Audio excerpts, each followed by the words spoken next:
Welcome to Scoop World Order. It's Tuesday. It is another bad day for the Michigan Wolverines. Connor Stallions, the vacuum sales guy, is appropriate since he apparently sucks. So he is a retail fixer-upper of vacuums. A lot of crazy stuff coming out today.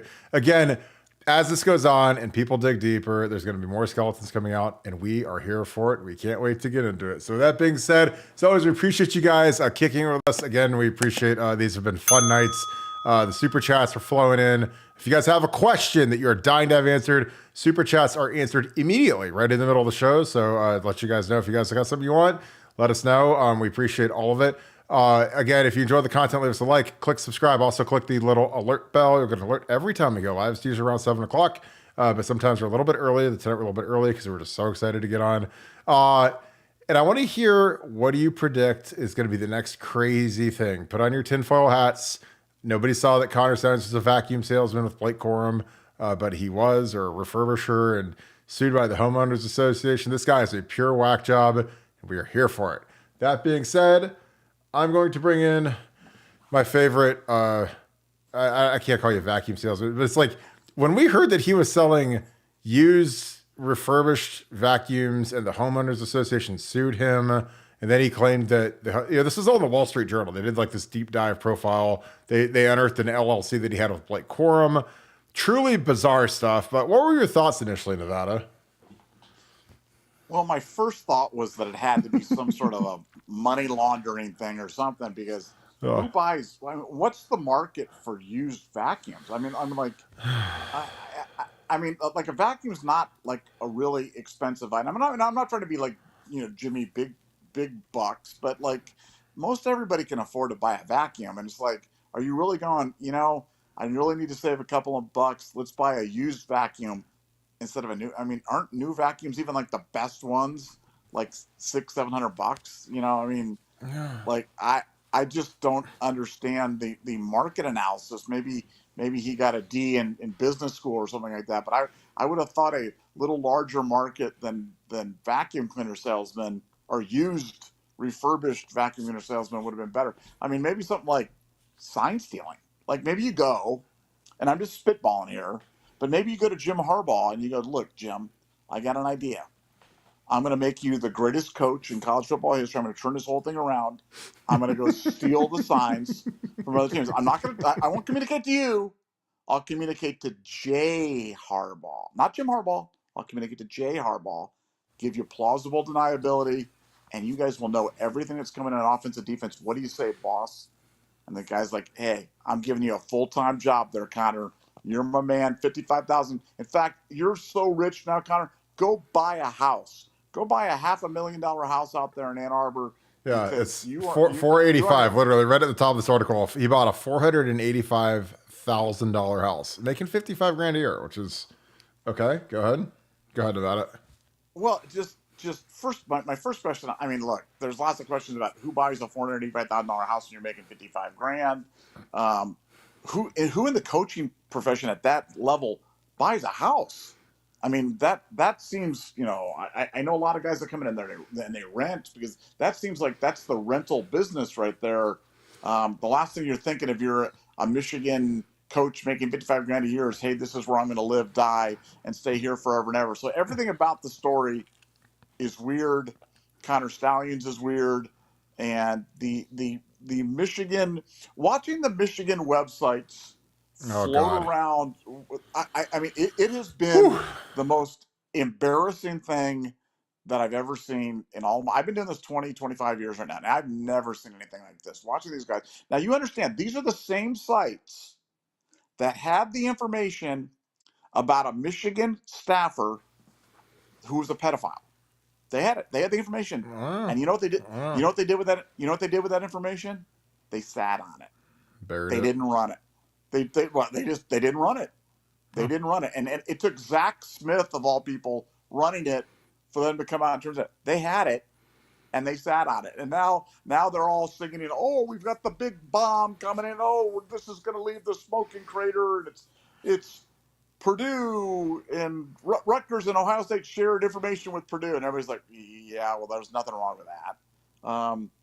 But it's been embarrassed. I don't know. The story gets weirder and weirder and weirder, but much like Cinderella and the ball. Remember when the fairy godmother said to Cinderella, "Hey, you got to be done by midnight because at midnight those horses turn into mice, and that coach turns into a pumpkin, and you turn back into the scullery maid."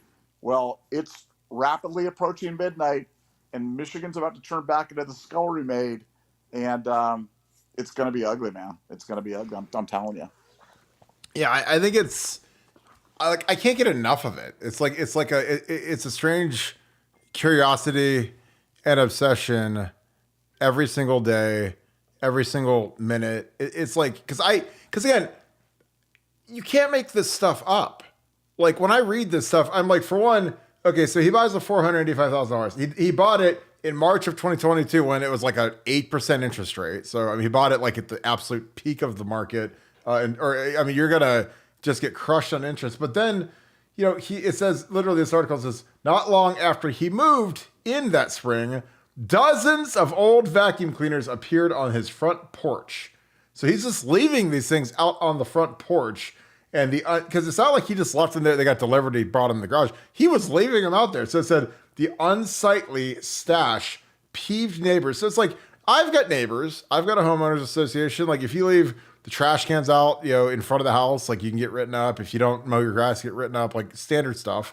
So he left like all these old vacuums on like his front porch, like he's like Beverly Hillbillies. So the unsightly stash peeved neighbors and sparked the interest of the homeowners association, which sued Stallions for allegedly operating an appliance refurbishing business out of his home in violation of its bylaws. Which again, like, I don't know how they would catch you doing that if you just did it like in your garage, like a normal human being. But if you leave all that stuff like out on the porch and people everywhere have to drive by that and see dozens of old vacuums sitting there chilling, it's so bizarre. So, and this is the best. So, of course, he fought back. And then, of course, he represents himself. He doesn't hire an attorney.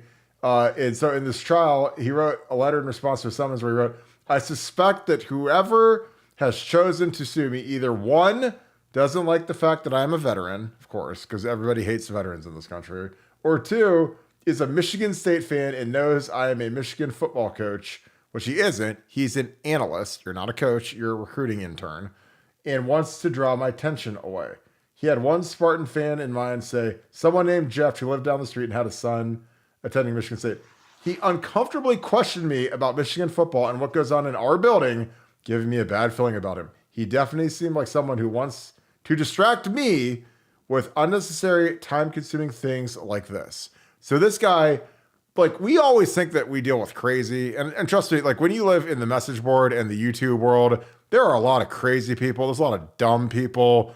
We usually just bullet them and move on. We put a bullet in their head and they're kicked out of the site, kicked off our YouTube page, whatever. But this is as crazy. This is right there up there with some of the dumbest idiots that we've dealt with. I mean, this guy literally is like, Michigan State is coming after me. He knows I'm a Michigan State football coach. And I'd be like, no, dude, like people don't want to see, 50 vacuums on the front page, or on the front porch, just chilling. Like, I wouldn't want to see that. But what was your thoughts on this, Nevada? I mean, is this guy mentally ill, do you think? I think he's a Michigan man. I think he's a Michigan man, and look, now I've got a question. Now I know in the world of NIL, it seems like anything goes, but the idea that a Michigan staffer is in an LLC with a current Michigan player just seems bizarre to me. Now, again, I don't want to be like those dumb Michigan beat writers or insiders or whatever that are going out and just throw out these crazy things. But maybe this is legal. Maybe this, in the age of NIL, this could be completely legal. And if it is, then what? But it seems odd that something like that would be allowed. And I like I said, I want to dig a little deeper on that. But if we have people who are out there that are a little bit more familiar with any of that stuff, feel free to chime in. But that one struck me as really weird because I've never seen anything like this before. But this whole case is about never having seen anything like this before. Now, the Michigan strategy right now, it's first of all, it was Stallions. Jim Harbaugh didn't know. Then it was Stallions was the lone wolf.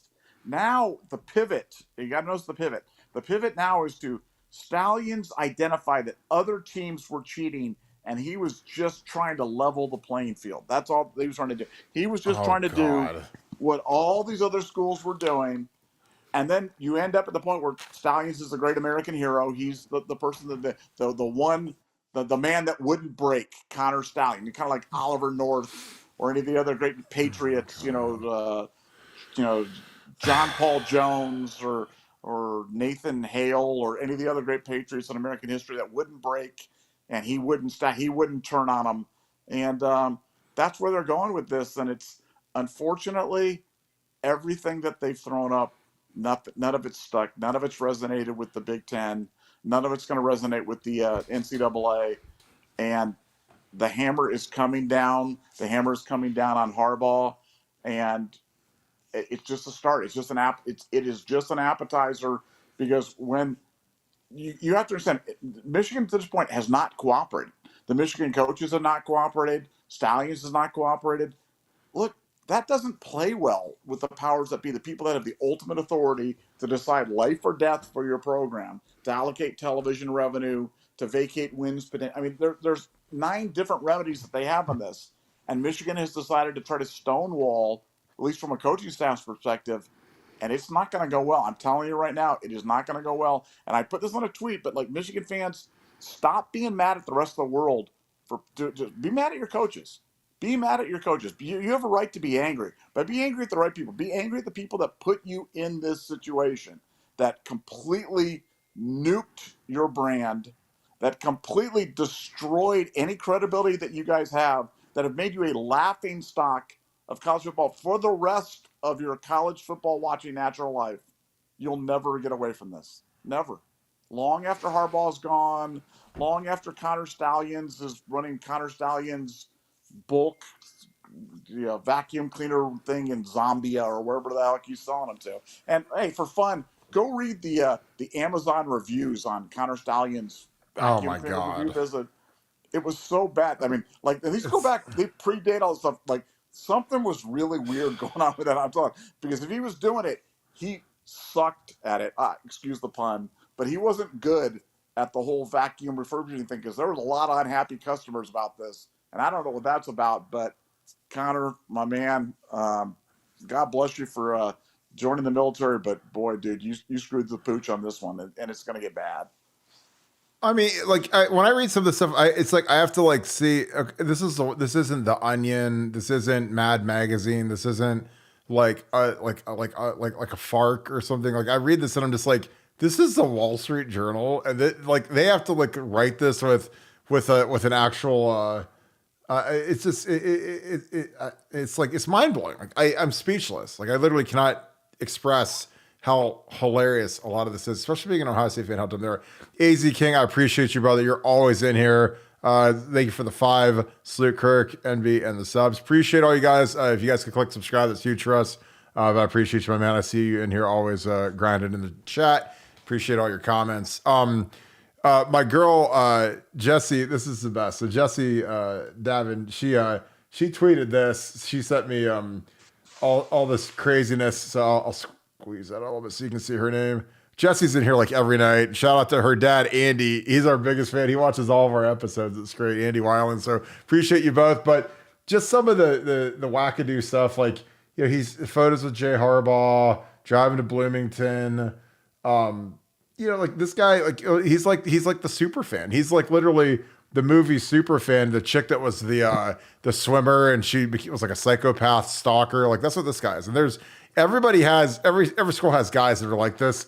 You don't really want him in the program. So here's the deal with the LLC with Blake Corum. So he was in an LLC with Blake Corum where they're selling these stupid vacuums, these refurbished vacuums or whatever. So 3 years ago, that's absolutely illegal. That could easily be construed as an extra benefit.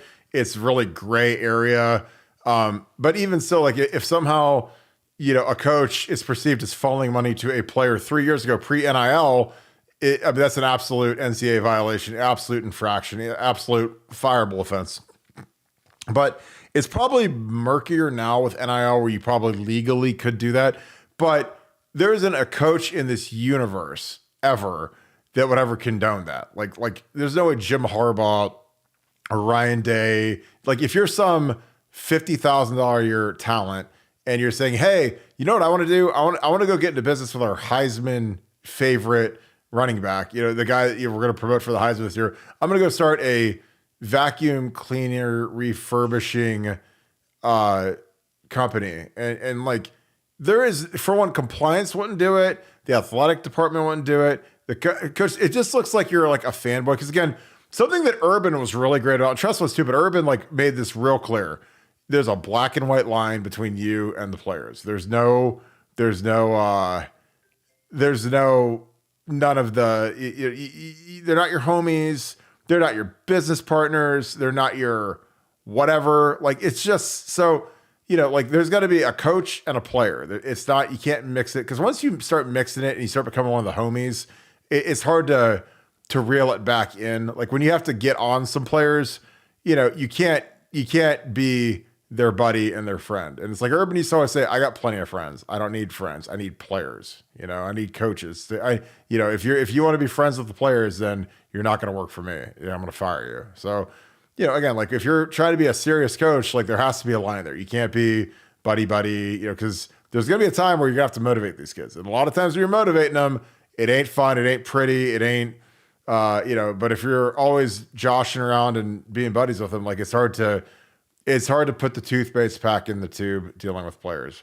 Nevada, what's next? I mean, again, like we keep waiting for a suspension. We keep waiting for the next foot to drop, but it's like every day there's more embarrassment for Michigan. But what's next in your eyes? Well, it's all been procedural. I mean, it's all been following right.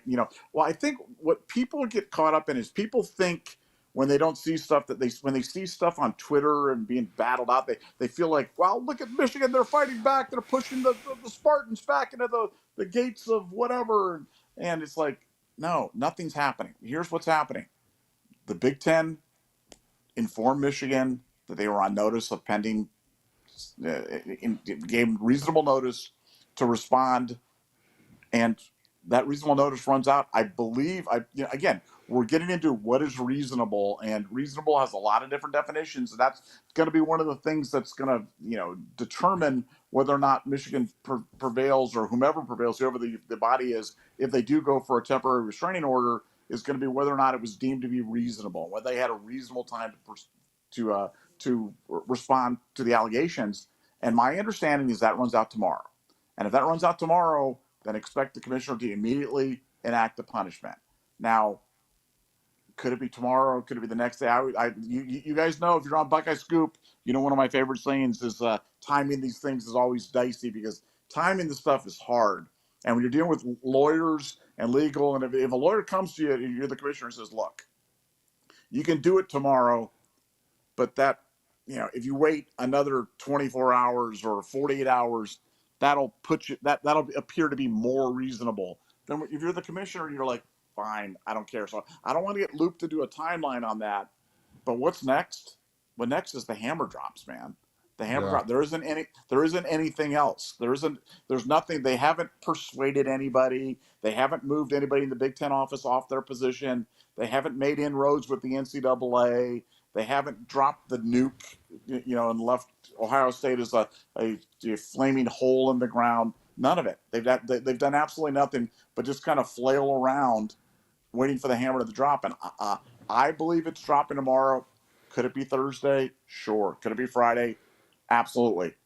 But it's coming, and as Michigan fans better get ready, because it's not going to be good. You're going to be angry if you have taken yourself to the place where you believe that you're going to skate on this, or that somehow this isn't going to be bad, or it's going to be okay, or they've cleared us. They've cleared us of all wrongdoing. You're taking yourself to a bad mental place, because it's just going to be worse for you. The quicker you get to the place where you realize, one, we screwed up, and two, it's going to be a bad punishment. That leads me to the thing about the punishment. Now, I hear talking heads going, why punish these kids? Well, let me tell you why you punish these kids. Connor Stallions was on the sideline dressed as a Central Michigan coach this year. They benefited from it this year. They've been the benefactors of it for the last 2 years. So somebody, is it more fair to push it off down the road and make some group that was completely unaffiliated with this pay the tab? I mean, you got to pay the bar tab. We talked about it last night. The party's over, the confetti's on the ground, the lights are coming up, and you're looking at it and you're kind of going, man, I owe $12,000 for champagne. That seemed like a good idea at the time, but now, wow, what a Whew. bad idea that was. And that's where they're at. They got to pay the bill. The bill's coming due, and it's coming due right soon. And I think it's tomorrow, but you know, it'll be this week, and it's going to be and it's going to be soon because the Big Ten wants to get this out there. The Big Ten's under a lot of pressure from the other 13 members, saying, "What are you going to do about this?" And they've been assured that this is going to be handled, and this is going to be handled to their satisfaction, and that this type of on-field cheating is not going to be tolerated by the Big Ten. And I think for Michigan, it's going to be bad. Well, here's my thing. These kids got to experience highs that nobody could have projected in 1920. When they dodged us, they faked the COVID thing and they said, "Oh, we can't play because we have a COVID outbreak." Like, sure, the most fake thing in the universe. And then all of a sudden they get to win. And again, we saw the video like when they're all pointing at the sky and, "Oh, hey, it's a run, it's a pass, or it's a pass." They're all going like this. They're all pointing. Like the players knew. So why should they not be punished? They all knew. Again, they were in on it. They're not stupid. Like when some intern, when some recruiting dork is like next to the coordinator and he says, "Hey guys, point like this, point to the sky, point to the sky." And then, it magically, it turns into, "Oh my God, this guy's right every single time.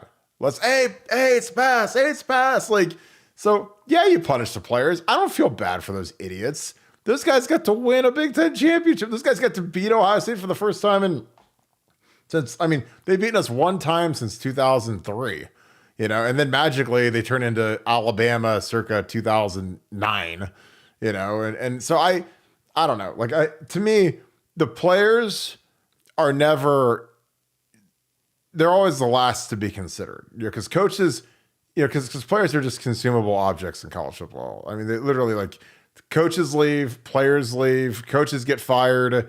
It's not like the administration, if a coach isn't doing good, even if he's beloved and doing great, guess what? Like they're still going to fire him if he's not winning enough. So the players, they never consider the players then when, well, that coach recruited me and the O-line coach is my guy and I love the strength coach and nope, didn't win enough. They're gone. See ya. So, and that's going to happen here. Like they're going to clean this house out because it's really bad. And again, as these things keep coming out, it's just more and more embarrassing for the maize and blue.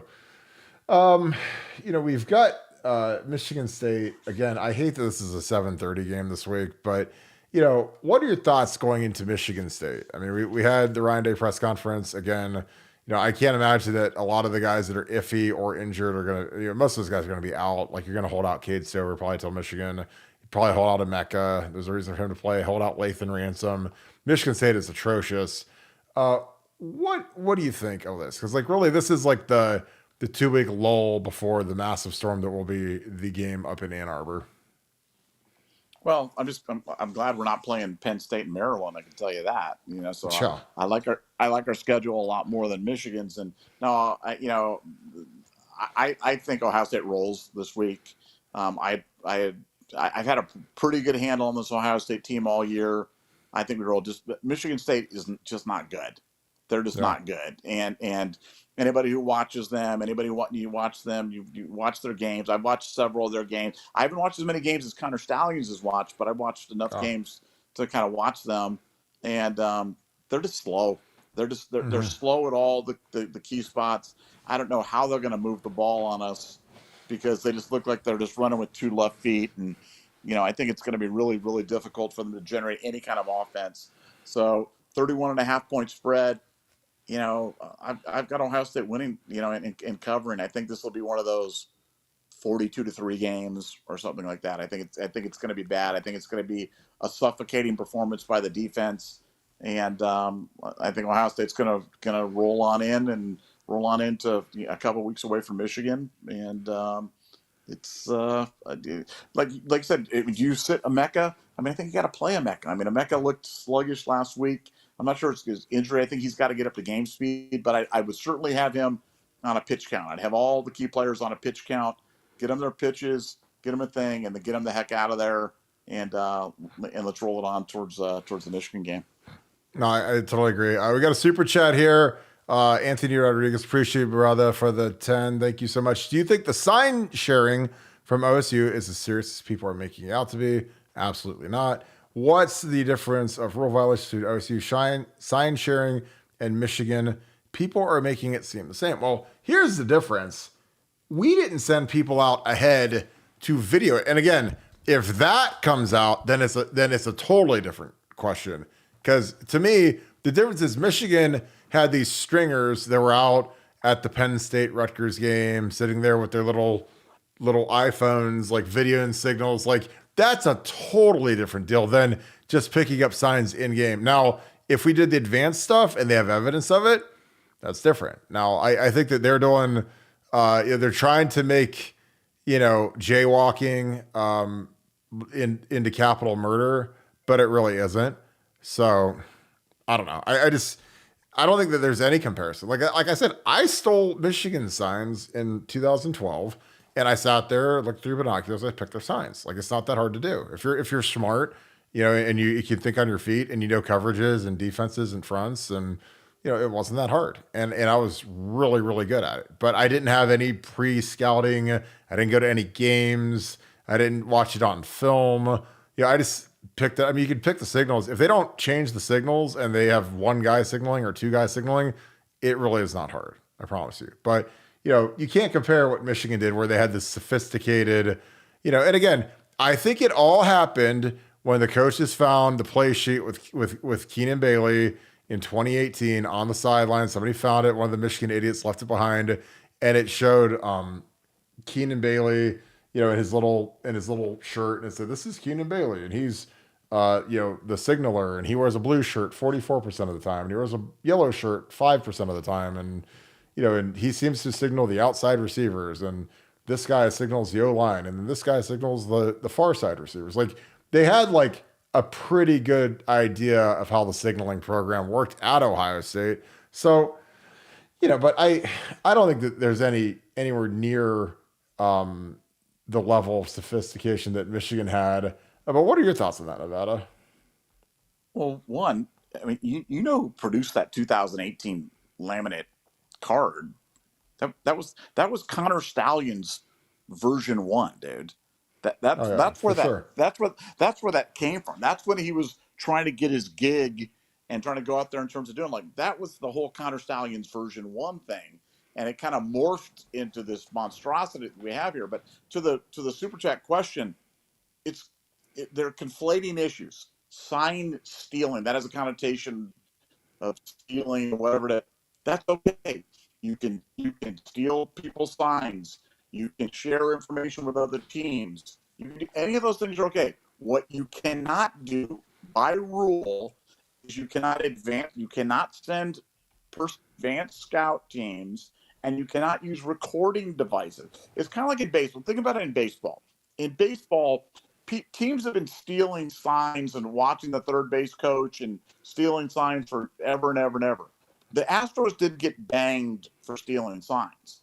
They got banged for using electronic devices out in the center field to steal the signs and then to communicate to the batters in real time what was coming. That's what they got banged for. So it wasn't, Michigan wants to make this, sign stealing. This was a sign stealing. And then let me let you in on another dirty little secret, okay? All coaches share information about other teams. They all do. That's what they do. That's the coaching fraternity. All coaches help. They have friends that are coaches, and they help them with, strategy or tactics or formations or whatever, or even signs. They share all that information. Where you leap the shark on all of this is when you're obtaining that information with recording, with hiring stringers, or with hiring your full-time staffers to wear recording sunglasses, and a disguise to go watch the signals from an opposing team. That's the difference between the two things. They're not the same. What Ohio State did. That's what Ohio State did today was. If they're completely guilty of having shared information with Purdue for the Big Ten championship game against Michigan, that goes on every single day, and it's completely legal. There's nothing Mhm. wrong with that at all. So that's a big whiff for Michigan. Yeah, I mean, like, and Greg Schiano is worked with Ryan Day for years, so there's some chemistry there. And when you're a young guy and you're doing all that, I mean, if you've got some info that you can pass along to a coach, and he's like, "Wow, that guy has some really good info," when it comes time to interview for coaching positions, like he'll be like, "That guy was really sharp. I want to interview him to be my next tight ends coach or my next special teams coordinator or my next entry level spot." And that's coaching is 95% networking and 5% how good you actually are. So if you know the right people, you see in the NFL, the same guys get the same jobs, they get the same position coaching jobs, coordinators. Like it's like a big old boys network. So you get into that network by being good, and you have to crack it in somewhere. So like, if Greg Schiano thinks you're really smart, then all of a sudden, he could be a guy that hires you. He could be a guy that a good reference for you, whatever it takes. Dub V Buck, I appreciate you, brother. How do you think the final penalty will be? Not the so-called upcoming suspension, but the main NCAA penalties. I think loss of scholarships. I think they're going to vacate wins. Those Big Ten title banners are going to come down. Again, it's like the longer this goes and the more that they dig up, the worse it is for Michigan, in my opinion. Because again, if they would have fired Jim Harbaugh and moved on, then all of a sudden you've got well, we took a proactive approach, the heinous allegations, blah blah blah, but instead they're letting him hang out there. And again, it just always struck me as odd the last two seasons that Jim Harbaugh was just dying to get out of there. Like, I mean, he can act like he's dumb and he doesn't know what's going on and whatever, but like, he was dying to go to the Minnesota Vikings. He interviewed on signing day. It's maybe the biggest slap in the face I've ever seen in the history of college football. Then he goes and interviews at the Broncos this year. And I'm like, dude, you're at your alma mater. You played for Bo Schembechler. You've got back-to-back Big Ten championships, and you've got a loaded team coming back this year. Why are you wanting to get out of there so bad? And then, Minter, the Jesse Minter, whatever his name is, the little DC goes to the Ravens after 1 year. Because I think that he knew what they were doing was not sustainable. At some point, the dam was going to break, the information was going to flow out, and it was going to be really bad. Because if you're, it's like if you go win the World Series of Poker and you cheat the whole way. You know what this reminds me of? The bass fishermen that won the tournament, and then they put the fish on a scale, and then they x-rayed them and they found lead weights in them. And all of a sudden, those guys were getting sued, and they went to court for theft and cheating and whatever. That's what it's like. You go win that big tournament and you get away with it one time, but then all of a sudden you win every single tournament. They figure out, oh, you're putting lead inside your fish so that when they weigh them, you're the smartest, the greatest fisherman who's ever lived. That's what it's like. You might go win one tournament like that, but you're not going to win every single one when there's money involved. But what are your thoughts of that? What do you think the long-term deal is? I will guarantee you it'll include a postseason ban. Now, the problem with that is the postseason ban will either be self-imposed by Michigan, or it'll be, if they haven't done that yet, it'll be imposed by the NCAA. It will absolutely involve a postseason ban. The problem's going to be Michigan's not going to be any good, so the postseason ban is going to be, it's going to keep them out of the Auto Care Bowl or whatever bowl game that they were going to be going to.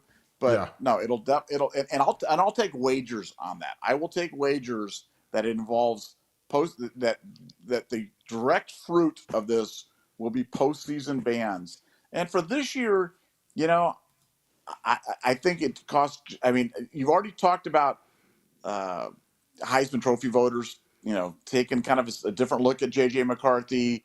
I think the College Football Playoff Committee will never be able to come out and say that this affects them. But the reality is it does. And everything kind of affects. They've talked about night games and weather. And I think they'll view this like an injury to a key player. I think Michigan will not get the benefit of the doubt if it's close in any way, shape, or form. They're not going to do them any favors. But no matter what they say, everyone's disgusted with this. Everyone's disgusted. And you've got every other conference in America that's saying, why are our kids being left out of the college football playoff Yeah. to allow these cheaters to be in there? Why is that fair? How, in what world is that okay? And at some point, these college football playoff committee guys, whether they say it out loud or not, it's in the back of their mind. And they're going to be thinking about, Greg Sankey and these other guys, these powerful dudes that are going, dude, you can't let these cheaters in there. You can't let this cheating Michigan team do this. So Michigan, Michigan better not slip up. I'm telling you, they got to get the benefit of the doubt. And I think that slip up could come this weekend. I think Penn State is going to give them everything that they want this weekend. And if I'm Brian Day, I put the entire staff on helping out Penn State, and I even forget about Michigan State. I'm like, guys, let's just spend all of our time sending over signals and stuff over to James Franklin. And so Michigan fans, if you hear that, that's what's happening right now. The Ohio State staff is working full time to your detriment to beat you guys in Happy Valley this week. So you go run with that one and see where it gets you. How do you see that game working out? I think it's going to be a heck of a game. I think Penn State is going to be able to move the ball on the. Look, I think it's all going to come down to Drew Aller. I personally think Drew Aller isn't great, but does Drew Aller have a great game in him? Does he have a game where he can rise up and play above his level and deliver on all the promise that people think for him? Because when we saw him, totally different team at home than they are on the road, and look, I've got Penn State plus 6.5, so I like them. The line's been bet down, but I like Penn State in the game, and I like Penn State. I like Penn State plus the points. I think they're going to give Michigan everything they want, and I think they've got a real good chance to win the game. How do you think the Lions shifts if they end up suspending Harbaugh in the next 3 days? Well, I mean, you just wonder if they take the game off the board. You know what I'm saying, like that, because again, it's such an unprecedented type of situation. I think that's why people are like, well, how can they keep taking bets? Well, they'll take bets until they don't. They'll take bets based on the information that they have. But once that kind of goes away, they always reserve the right to take a game off the board, refund the bets, refund the action, both sides, refund any future bets, and then kind of reclassify things in terms of doing it. But look, I mean, Ohio State's just got to win and take care of their own business. Winning you're in, and nothing else matters. Everything we want's in front of us. But for Michigan, they've got a lot of factors, man. They've got a tough game against Penn State. They've got a Maryland team that's capable of rising up and playing well, and then they got the Buckeyes, and then they've got this whole circus of the Harbaugh thing. So they're certainly going to be tested. That's for sure. Yeah, it's going to be really fascinating seeing how that game shakes out. How bad does it suck that game is not an 8 p.m. whiteout? Well, I mean, it's terrible. Big noon kickoff, and I get all the reasons for it. I understand why Fox wants to do it that way, but it sucks. I think if the game was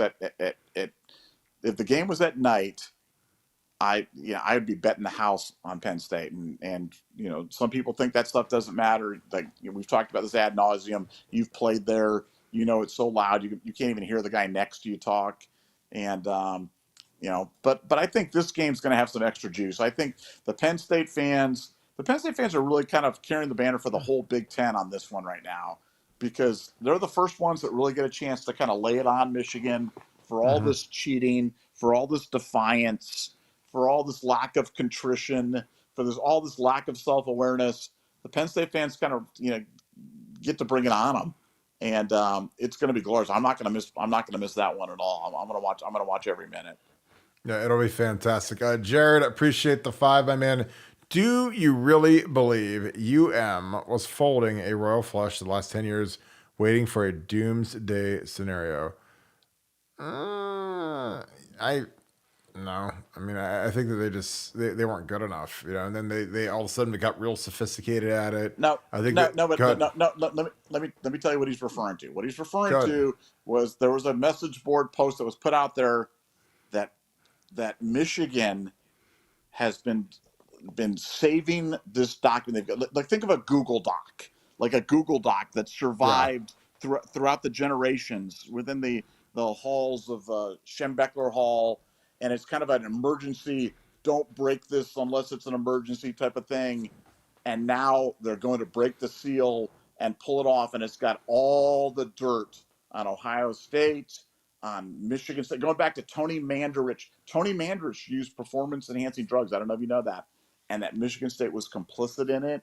And Urban Meyer was paying kids to visit, and Ryan Day illegally asked boosters for NIL money to get kids to come to Ohio State for NIL. God. I mean, it's bad, and they've been saving it for just this moment in case they were just backed up against the wall, and now they're going to pull it out and they're going to nuke everybody. I think that's what this is referring to, and it's complete hogwash. It's complete.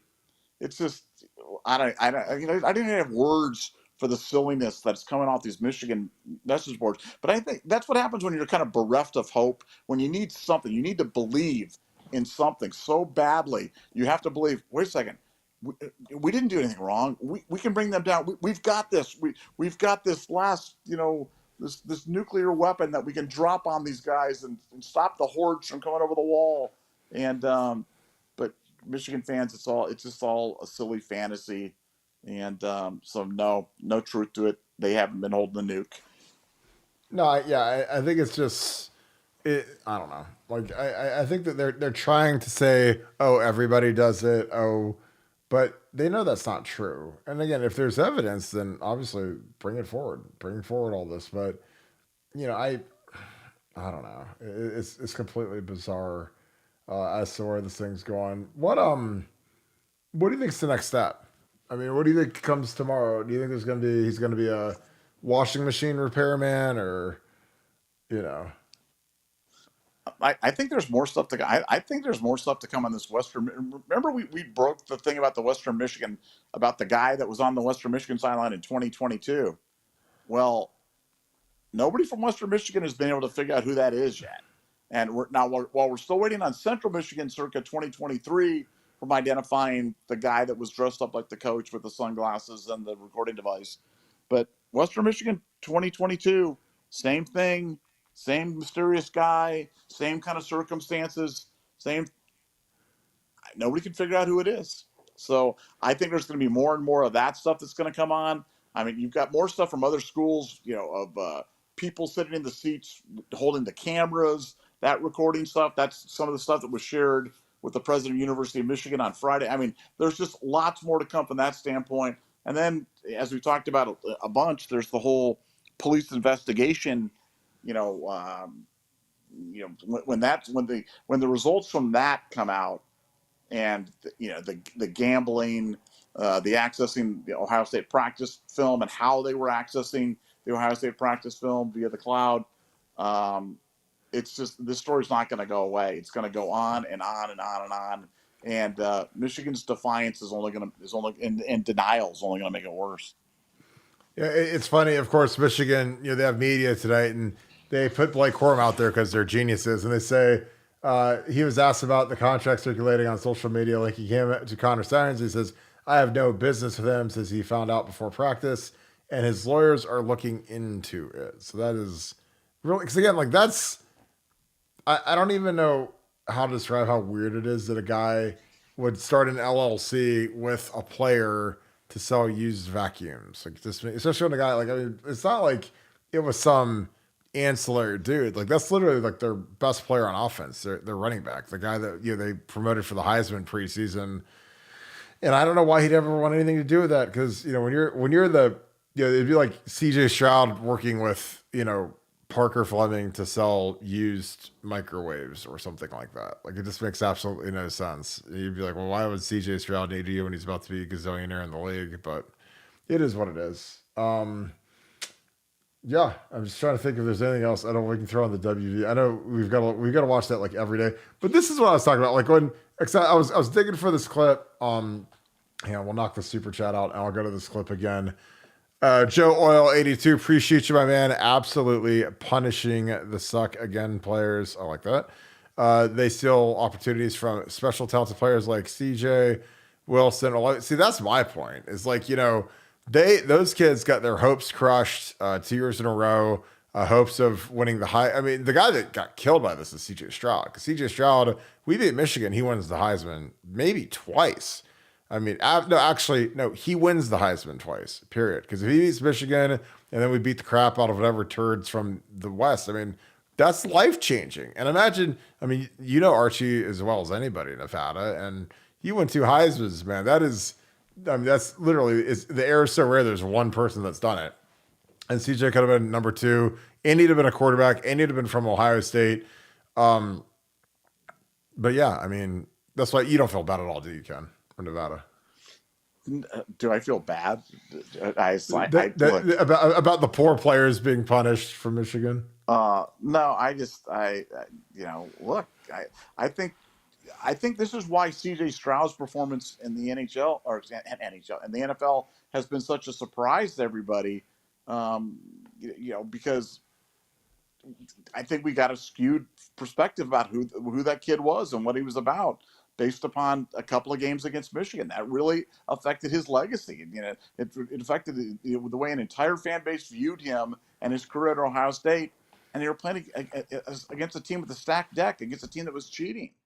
And I mean, look, CJ is going to be fine. We've talked about he'll make $1 billion in the NFL, and maybe that's fueled him on to great things. And so maybe in some way, maybe Connor Stallions kind of inspired CJ Stroud. You know what I'm saying? Maybe he was doing it kind of like a good thing. He was there as an inspiration to CJ to be better, to work harder, and to perform at a higher level, because he's like, look, you're going to have to perform against a Michigan team that absolutely knows every play that you're running before you run it. And, that's kind of like being in the NFL, because those NFL teams are really good. So, I think we all should say thank you to Connor Stallions instead of being mad at him.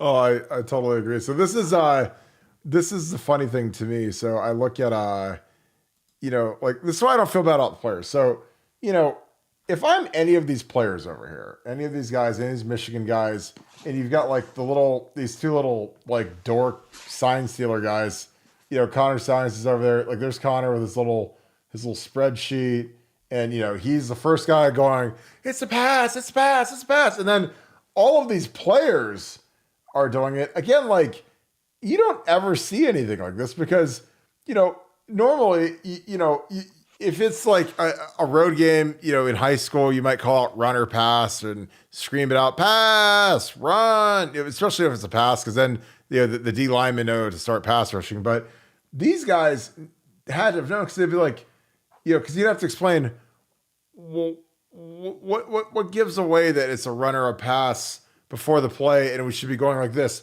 before the ball step. Like, what? Like, DeWan is still looking at the signal. I mean, he's still getting the signal right now. These guys are still getting the, Enoch. I mean, they're getting the signal right now. And then these guys already have the signal, and because I mean, these guys are probably getting the pass protection, and these guys are getting the route combination. Like, that's what Connor's stealing.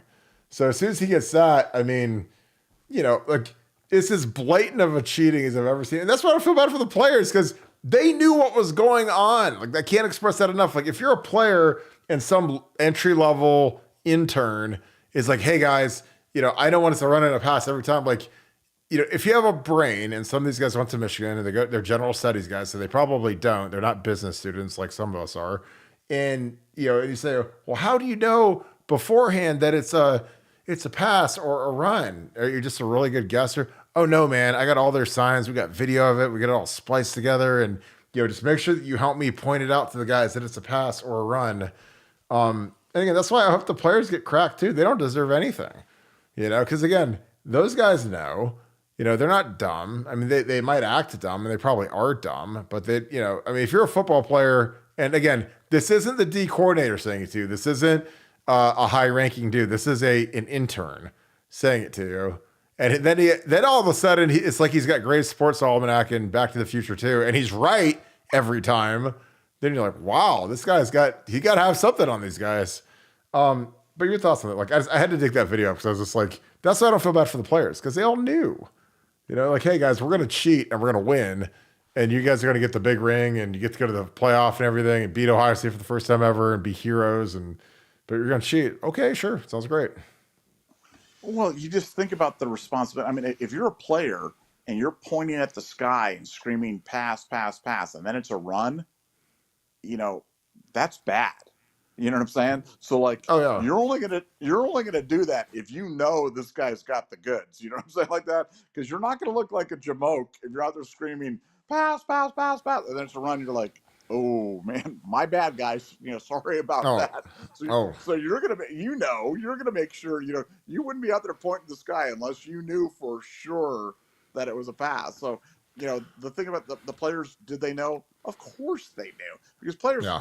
they're not going to make themselves look stupid by just going out there and listening to some guy on the sideline who's calling stuff out, and they're just like screaming. I mean, nothing would be more distracting to a defense, and you know this because you played, than if you're screaming the plays out every time and you're wrong. I mean, if you're screaming the plays out, and you're fake, fake, fake, fake. It's not a fake. Then it's like, man, somebody's going to turn around to you at some point and say, "Hey, Kirk, could you shut up? All right, just go over there and eat some nachos on the sideline or something. But we don't want to hear any more of your calls because you're wrong all the time." And you know, the reason they did it, because he was right and because he knew. And Yeah. how was he right? Because he had 9 games of tape spliced to game film, and when you have that, anybody can be right. Yeah. PJ Sudo, I appreciate you, my man. Waiting to hear how heavily involved Jay Harbaugh is in this deal. So, Jay Harbaugh is a total douchebag, just like Jim Harbaugh. John Harbaugh, the guy from the Ravens, is strange, but he's actually a great coach. But Jay Harbaugh is like one of those guys where, he's trying to make his way in the profession. He's entry level tight. He was a tight ends coach. I don't know what his title is now, but I mean, I'm sure that these lower level guys were way more into it. I'm sure Jim was too, because again, you can't get the approval to do this unless the head duck, Jim Harbaugh, is in on it. Because again, I'll never forget in the game, I missed a sign. I said that, hey, we're getting this, and then we got something different. And I got absolutely destroyed by Urban Meyer. And I love Urban Meyer, and he's my guy. But I screwed up. And that's the problem, because going into these things, they didn't say, hey, can you pick their signs? I just started doing it because I was like, this can't be that hard to do. And I just figured out how to do it, and I got really good at it. But if you do miss, you will get absolutely crushed. So I think this guy was so paranoid about making sure that he was as close to perfect as possible that he developed the system where he had video and they spliced it together and he studied it. And then he probably had like a test or flashcards or whatever. And he watched this over and over and over again to the point where when it was game day, he already saw it. Because again, I think part of what he was doing for the Central Michigan game, when they're playing Michigan State, was saying, well, for one, did Michigan State change their signals from last year? For two, how well can I pick these signals, across the field? Because it was almost like it was like a practice game for him. Because you can't practice stealing signals because there's not like a natural way to do it until you get to the game. And then you're doing it in real time when the pressure's on and it's loud and the sideline is like, Vietnam. It's like absolutely crazy. And then you got to be at your best, and this DC and the OC are depending on you for the cheat code. And if you screw that up, man, it is not a good day. And I mean, you don't have it's like defusing a bomb. You don't have 1,000 tries. If you screw it up 1 or 2 times, you go kaboom. You might give up a touchdown. You might lose the game. But if you're right, you're probably going to win the game. So, but we appreciate your super chats, guys. Thank you guys so much. Nevada, let's wrap this thing up. Any final thoughts as we wrap up this episode? It keeps getting better and better for Ohio State, and seeing Michigan fans squirm. Well, to your point on the CMU thing, the other thing he was running the dry run on was on the recording sunglasses. I mean, he wanted to see how they recorded, what kind of video did he get out of that, how did that thing work? Could he kind of use that going forward as kind of a device for him? Yeah, that is for certain. And for Jay Harbaugh is Fredo Corleone. That's who he is. You know what I'm saying? Like that. He's kind of the idiot son that's kind of out there and golly jeepers, Dad. I'll make you proud, Paul. And anybody who's met him knows he's highly unimpressive, and Yeah. he's the perfect cutout for this T-shirt Venmo scandal thing. But the idea that this would have been going on and that Jim Harbaugh wasn't aware of it is it's preposterous. One, it's irrelevant and it's preposterous. And we all know what happened, and we all know who the intermediary was. It was Jay. Jay was signing the expense reports because you don't just think about how many tickets they had to buy and how many people they had to pay. This guy's doing this while this guy's buying a $485,000 house on a $55,000 salary. He's also funding a sophisticated ticket purchasing, traveling reimbursement for stringers to video all these games. There's just not enough money. I mean, he could have put every single dollar that he made from Michigan after tax into this caper, and he wouldn't have enough money. So the money came from somewhere. And let me tell you where it came from. It came from expense reports signed by Michigan staffers, specifically Jay Harbaugh. That's where it came from. And that. You talk about what's the next thing to drop? Well, that's some of the next things to drop. Yeah, auditing all of that is going to be the fascinating thing when they're trying to, okay, did he take this trip? Did he do this, or is he actually just reimbursing himself for tickets that he's funneling money over to him? Because again, the paper trails are going to be beautiful. I mean, you're going to look at the bank accounts. Connor Stalions got to give him all of his bank stuff. It's going to be just gorgeous to go through, and I think it's going to be fascinating to see how he was getting. Because again, not only is this guy buying a $500,000 house with a $55,000 wage, then he's spending like 30 grand on travel. Cause they said 15, but it's probably more like 50 because, he's not sitting in the nosebleeds and he's going to 8 Ohio State games and, all these Michigan State games and Penn State games. And, I mean, those tickets aren't cheap. I mean, a lot of you guys are Ohio State fans. You guys see when you got to go to that Notre Dame game or that Penn State game, like you're not paying $100 a ticket. You're paying like $500, $750. I mean, so, he's going to burn up that $1,500, not to mention if you give him gas, if you give him lunch money, whatever, so it was an expensive endeavor. So, wrap this thing up. Appreciate you guys, as always, kicking with us. Again, on BuckeyesScoop.com, we are cranking along. We've had record numbers, so thank you, all of you that are members. If you guys are not members of BuckeyesScoop.com, what are you waiting for? This is going to be the November to remember, where we eliminate all of our contenders, and then we end up winning the national championship. So I think this is a team of destiny. So the best way to follow it is through BuckeyesScoop.com. We would love to have you guys as members of our exclusive website. We have great content. We're cranking it out every single day. But with that being said, as always, shout out where you guys are watching from. Please leave us a like on the video. Those are huge for us. Click subscribe. Also click the little alert bell. And I'm just telling you, we appreciate you guys so much. Again, this has been a blast. We love having you guys on here, all of our regulars in here. So, again, thank you so much, Buckeye Nation, and thank you, Scoop family. We'll see you guys tomorrow. There's going to probably be some more crazies coming out, and we will bring it all to you live right around 7 o'clock. So looking forward to seeing you guys. Go Bucks.